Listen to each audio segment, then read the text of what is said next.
Anies Rashid Baswedan membahas tentang tokoh yang satu ini memang seakan tak pernah habis-habisnya. Sejak namanya muncul di permukaan sebagai salah satu tokoh yang diperhitungkan di kancah politik nasional, dirinya banyak sekali menuai berbagai macam tuduhan yang dilabeli kepada dirinya. Tuduhan-tuduhan itu semakin banyak dilabeli kepadanya, apalagi sejak dirinya mencalonkan diri sebagai Gubernur DKI Jakarta dan akhirnya terpilih sebagai Gubernur DKI Jakarta. Setelah 5 tahun memimpin DKI Jakarta dan mengakhiri masa jabatannya, Anies pun saat ini diusung oleh 3 koalisi partai politik, yakni Nasdem, Demokrat dan PKS sebagai calon Presiden RI 2024. Membahas tentang banyak tuduhan yang dilayangkan kepadanya, di video kali ini mengetengahkan tentang jawaban Anies Baswedan atas tuduhan padanya yang paling familiar, yakni tuduhan intoleran. Berikut jawaban Anies tentang segala tuduhan yang dilabeli padanya termasuk intoleran. Bisakah ditunjukkan kebijakan Anies yang intoleran? Bisakah ditunjukkan kebijakan Anies yang diskriminatif?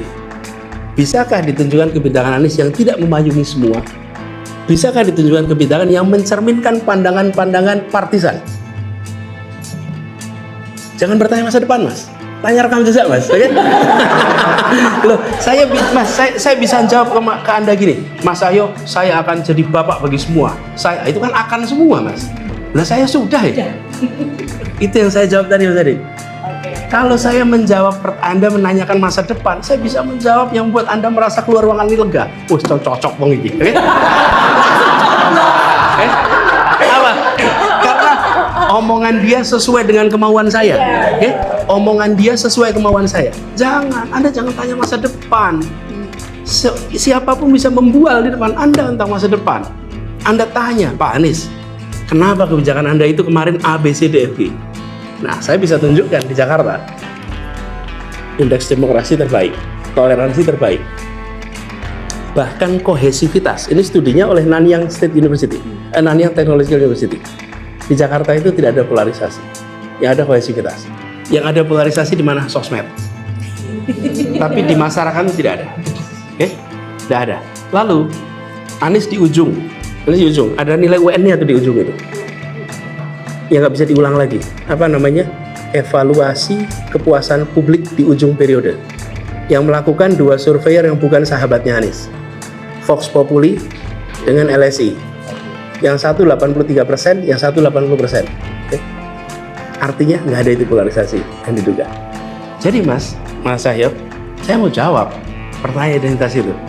Bagi siapapun yang menuding Anies intoleran, Anies tidak bersahabat pada minoritas, Anies diskriminatif, itu adalah persepsi yang diciptakan di tahun 2017. Sekarang kita sudah di tahun 2022. Saya ingin Anda melihat kenyataan.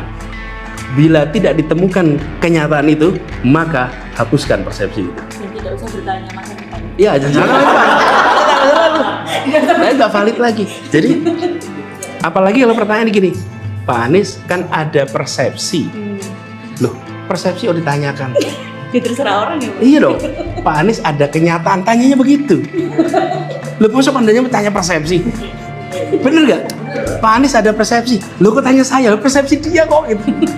Kalau tanya ke saya, tanya Pak Anies, Anda sudah 5 tahun nih. Ada kenyataan Anda begini. Nah, itu saya baru jawab tuh. Itu bisa saya katakan sekarang. Kenapa? Itulah sebabnya ketika saya menjadi gubernur, 3 tahun pertama saya tidak memberikan kesempatan wawancara dengan media internasional. Kenapa? Karena media internasional taunya itu, Mas. Sama seperti kalau kita dengar berita dari Melbourne, mereka nggak tahu masalah detail urusan kota Melbourne. London nggak tahu, taunya wali kotanya Muslim, kan gitu. Nah, dunia juga taunya ada calon gubernur Kristen dan calon gubernur Islam, kan gitu kira-kira.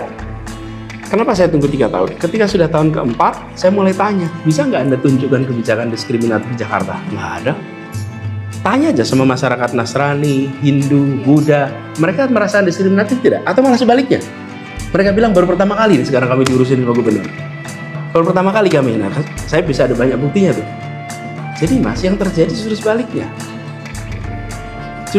Itulah sebabnya kenapa adanya waktu lebih awal itu kesempatan saya untuk keliling kemarin dan menjawab pertanyaan Mas Cahyo ini.